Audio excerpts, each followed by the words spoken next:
நம்ம இப்போ என்ன பண்ண போகிறோன்னா எறா தொக்கு பண்ண போகிறோம். நல்ல மண் சட்டியில் கொஞ்சமாக கடலெண்ணெய் சேர்த்துருக்கேன். ஃபஸ்ட்டு இதுதான். இதுக்கப்புறம் நம்ம கடுகு ஜீரகம் கொஞ்சம் சேர்க்க போகிறோம்.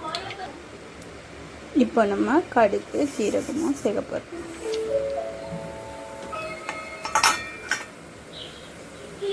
இது நல்லா வறுபட்டோன்னா நெக்ஸ்ட்டு நம்ம என்ன சேர்க்க போகிறோம்னா கருவேப்பிலை. வெயிட் ஒரு நிமிஷம். சைட் பை சைடு நம்ம என்ன செஞ்சிட்ருக்கோன்னா மீன்கள். இது திருக்கை ஃபிஷ். நல்லா கத்திரிக்காயெலாம் போட்டு செய்கிறேன். மண்சட்டியில் இன்றைக்கி தான் ஃபஸ்ட் டைம் ட்ரை பண்ணி பார்க்குறேன். எப்படி வருதுன்னு பார்ப்போம். குழம்பு பாருங்கள். திருக்கை மீன் போட்டிருக்கேன், கத்திரிக்காய் போட்டிருக்கேன். பூச்சி கத்திரிக்காய் நல்லா கொதிக்கணும், அதுக்காண்டி வச்சுருக்கேன். இப்போ நம்ம இதில் கருவேப்பிலை சேர்த்துக்கலாம்.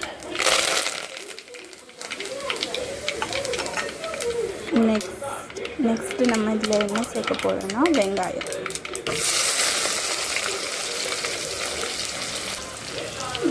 போட்டோம். இதை நம்ம நல்லா மிக்ஸ் பண்ணி விடலாம்.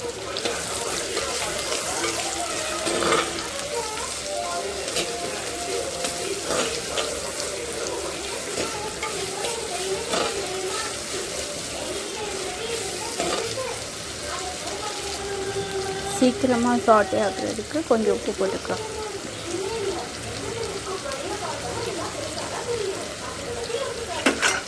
மிக்ஸ் பண்ணிக்கலாம்.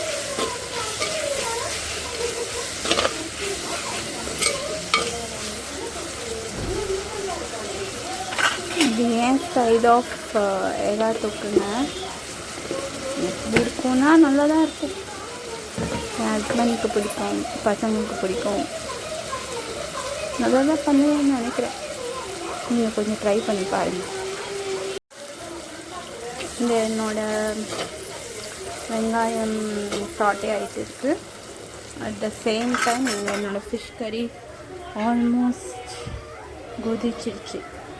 நல்ல வாசனைங்க, செம்ம வாசனை. ரொம்ப நாள் ஆசை நான் மண் சட்டியில் செய்யணும்னு. இப்போ தான் எனக்கு அந்த வாய்ப்பு கிடச்சிருக்கு. நல்ல வாசனையாக இருக்குது. நீங்களும் ட்ரை பண்ணி பாருங்கள். திருப்பி மீன் ரொம்ப நல்லதுன்னு சொன்னாங்க. அதனால் இன்றைக்கி போனோம் மார்க்கெட்டுக்கு. அப்படி சரி வாங்கிட்டு வந்துட்டோம். எப்படி தான் இருக்குது, நம்மளும் செஞ்சு சாப்பிட்ணும்ல. ட்ரை பண்ணி பாருங்கள். இங்கே என்னென்னா இன்னும் சாட்டே ஆகிட்டுருக்கு. ஆகட்டும், நேரம் ஆகணுமா ஆகட்டும். அப்படியே சாட்டே பண்ணிவிட்டு நெக்ஸ்ட் என்ன பண்ணணும்னா இஞ்சி பூண்டு பேஸ்ட், அப்புறம் தக்காளி. நெக்ஸ்ட்டு நான் என்னென்ன போடுறேன்னு உங்களுக்கு காமிக்கிறேன். முடிஞ்சால் ட்ரை பண்ணி பாருங்கள். நான் அவ்வளோ பெரிய சமையல் ஷெஃபெல்லாம் கிடையாதுங்க. ஓரளவுக்கு தெரியும். ஆஃப்டர் மேரேஜ் தான் கொஞ்சம் கொஞ்சமாக கற்றுக்கிட்டேன். இன்னும் கற்றுக்கிட்டே இருக்கேன். பேசிக் சமையல் தெரியும். இப்போ நம்ம என்ன போட போகிறோன்னா கொஞ்சம் இஞ்சி பூண்டு பேஸ்ட்டுங்க கொஞ்சம் போடும். ஒரு 2 ஸ்பூன் போடும். 2 டேபிள் ஸ்பூன் இல்லைன்னா டீஸ்பூன். இதை நல்லா மிக்ஸ் பண்ணி விட்டுடலாம்.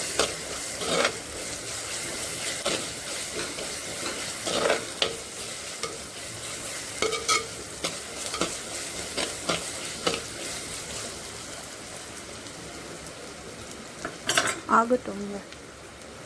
அதுக்கப்புறம் உங்களுக்கு காமிக்கிறேன். என்னோடய ஃபிஷ் கறி பார்க்கலாமா? இங்கே லாஸ்ட்டாக ஆல்மோஸ்ட் டன்னுங்க. கொஞ்சம் கருவேப்பிலை போட்டு மிக்ஸ் பண்ணி விட்டு, ரொம்ப மிக்ஸ் பண்ணிடாதீங்க, மீன் உடஞ்சிட போகுது. கொஞ்சமாக மிக்ஸ் பண்ணி விட்டால் போதும். அதுக்கப்புறம் ஆஃப் பண்ணிட வேண்டியதான். ஒரு 5 மினிட்ஸ் கழிச்சு ஆஃப் பண்ணுறேன். இப்போது நம்ம நெக்ஸ்ட் என்ன பண்ண போகிறோன்னா தக்காளி அண்ட் மிளகாத்தூள் இது ரெண்டுத்தையும் கொஞ்சம் அரைச்சிட்டேன். ஏன்னா முழுசாக இருந்தால் என் பசங்க சாப்பிட மாட்டுறாங்க. தக்காளி எல்லாம் எடுத்து சைடில் வச்சுட்டாங்க. சரி வேஸ்ட் ஆகக்கூடாதுன்னு அது ரெண்டுத்தையும் சேர்த்து அரைச்சிட்டேன். ஒரு 4-5 தக்காளிங்க, மீடியம் சைஸு.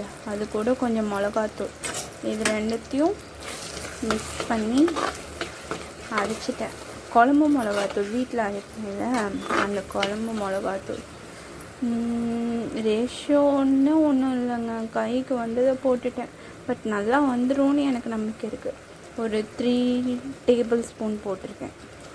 கண்டிப்பாக நல்லா வந்துடும். டேஸ்ட் பண்ணிவிட்டு அவங்களுக்கு ஃபீட்பேக் சொல்கிறேன். ஆனால் நீங்கள் கண்டிப்பாக ட்ரை பண்ணி பாருங்கள். நான் ஒரு நார்மல் ஷெஃப் தாங்க, பட் நல்லா வந்துடும், நம்பிக்கை இருக்குது. இப்போ என்ன ஊற்ற போகிறேன்னா, மிக்ஸி கழுவின தண்ணி அப்படியே இதில் ஊற்றிட்டேன்னா அது சேம் டைமில் ரெண்டுமே பாயில் ஆகிடும். சாட்டேயும் ஆகிடும், பாயிலும் ஆகிடும். இன்றைக்கி தான் என்னோடய ஃபர்ஸ்ட் vlogging, அதுவும் சமையல். சும்மா ட்ரை பண்ணி பார்க்குறேன். நல்லா வந்துச்சுன்னா போடுவேன் யூடியூப்பில், இல்லைன்னா நானே பார்த்து ரசிச்சுப்பேங்க. நல்லா தான் வரும்னு நினைக்கிறேன். நீங்கள் பாருங்கள் என்னோடய சமையல் கலையை. இது நல்லா இப்போ சாட்டே ஆகணும், ஆயிலெலாம் பிரியணும். அப்போ தான் நெக்ஸ்ட்டு நம்ம என்ன போட போகிறோன்னா எறா போட்டுட்டு சால்ட்டு போட்டு டேஸ்ட் பண்ணி எல்லாமே ஓகேவாக இருந்ததுன்னா இட்ஸ் டன். ஃபிஷ் குழம்பு அங்கே டன். பாருங்கள், என்னோடய ஃபிஷ் குழம்பு டன். கருவேப்பிலை போட்டு எல்லாம் பண்ணியாச்சு. லைட்டாக கொதிக்க விட்டுருக்கேன். இப்போ இதை ஆஃப் பண்ணிடலாம். மை குழம்பு இஸ் ரெடி. மண்பானையில் இது ஒன்றுங்க, நம்ம ஆஃப் பண்ணாலும் இது பாயில் ஆகிட்டே இருக்கும். அது பார்க்கறதுக்கே அழகாக இருக்கும் சொல்லப்போனால். ஸோ என்னோடய ஃபிஷ் குழம்பு அண்ட் எறா தொக்கு அண்ட் சாதம். இன்னொரு விஷயம் என்னென்னா ஃபிஷ் ஃப்ரை. மசாலா தடவி வச்சுருக்கேன். ஃப்ரை பண்ணால் த சண்டே லன்ச் ஓவர். எல்லோரும் வந்துடுங்க சாப்பிட. இப்போ பார்த்தீங்கன்னா நம்மளோட கிரேவி ஆல்மோஸ்ட் ரெடி. ஏதா எண்ணெய் ஆயிலெல்லாம் அப்படியே செப்ரேட் ஆகிருக்கு. உங்களுக்கு தெரியுதான்னு எனக்கு தெரியல, பட் அங்கங்கே செப்ரேட் ஆகிருக்கு. இப்போ நம்ம என்ன பண்ண போகிறோன்னா ப்ரான் போடலாம். ப்ரான் ஏன் எல்லோ கலரில் இருக்குதுன்னு பார்க்குறீங்களா? நல்லா மஞ்சத்தூள் போட்டு கழுவி அப்படியே சோக் பண்ணி வச்சுருக்கேன். இப்போ இதை நம்ம போட்டுடலாம். போட்டாச்சா? அப்படியே மிக்ஸ் பண்ணிடலாம்.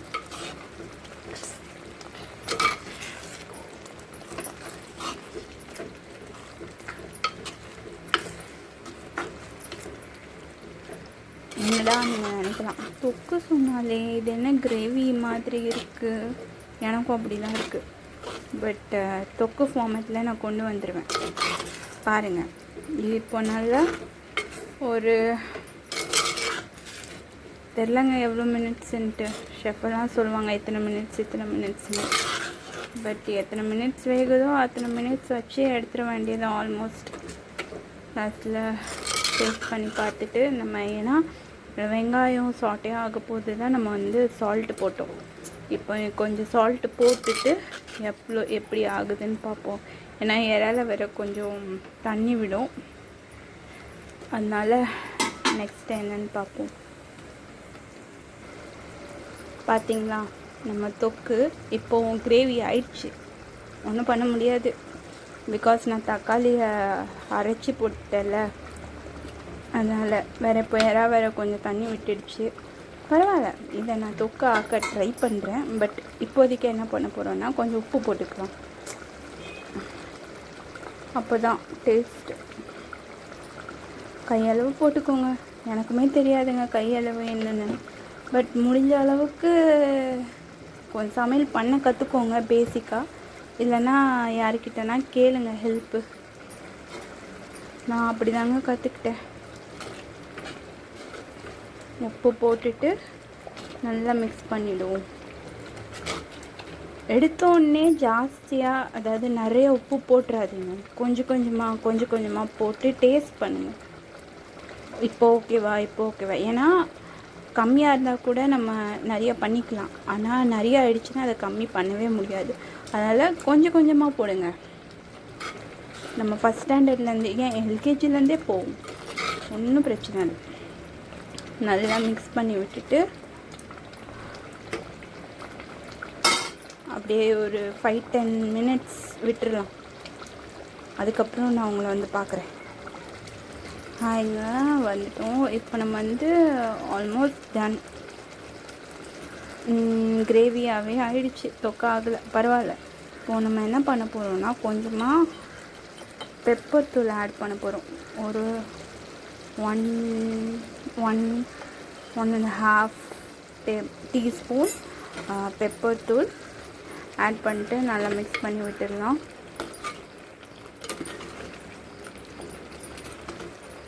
சால்ட்டெல்லாம் டேஸ்ட் பண்ணி பார்த்துட்டேங்க, நல்லாயிருக்கு, எம்மாக தான் இருக்குது. பெப்பர் போட்டாச்சு, எல்லாம் போட்டாச்சு.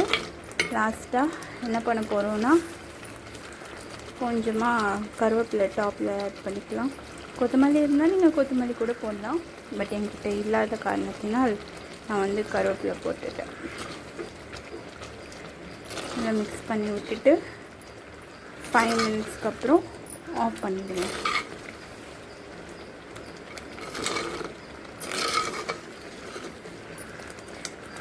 ஸ்டீல் ஸ்பூன் யூஸ் பண்ணக்கூடாது தான், பட் என்கிட்ட உட்டன் கரண்டி இல்லாததுனால நான் இதை யூஸ் பண்ணுறேன். பட் மண் சட்டிக்கு ஸ்பூன் யூஸ் பண்ணாதது நல்லது, நீங்கள் கன்சிடர் பண்ணிக்கோங்க. How is it? என்னோட எறா தொக்கு கிரேவி என்னன்னாலும் சொல்லிக்கலாங்க, நல்லா தான் இருக்கும். தொக்காயிடுச்சு, நான் என்ன பண்ணுறதுன்னா, இப்போ தொக்காயிடுச்சு, அதை வந்து நம்ம சூடு போன போதெல்லாம் இன்னுமே ட்ரை ஆகிடும், சாப்பிட்றதுக்கு எதுவுமே இல்லாத மாதிரி இருக்கும். பட் இப்படி இருந்தால் நம்ம சூடு பண்ணாலும் நல்லாயிருக்கும், நைட்டுக்கு சாப்பிட்டுக்கலாம். தோசை, சப்பாத்தி, சாதம் எது கூடனாலும் சாப்பிட்டுக்கலாங்க, நல்லா டேஸ்டியாக இருக்கும்.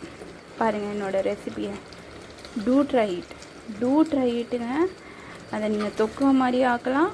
இஃப் நீங்கள் தக்காளியை அரைக்காமல் கட் பண்ணி போட்டுருந்தீங்கன்னா அது தொக்காக இருக்கும். நான் அரைச்ச காரணத்தினால் சரி வேஸ்ட் பண்ணக்கூடாது, பசங்க சாப்பிட்ணும்ல, இதுனா அவங்க சாதத்து கூட மிக்ஸ் பண்ணி சாப்பிட்ருவாங்க.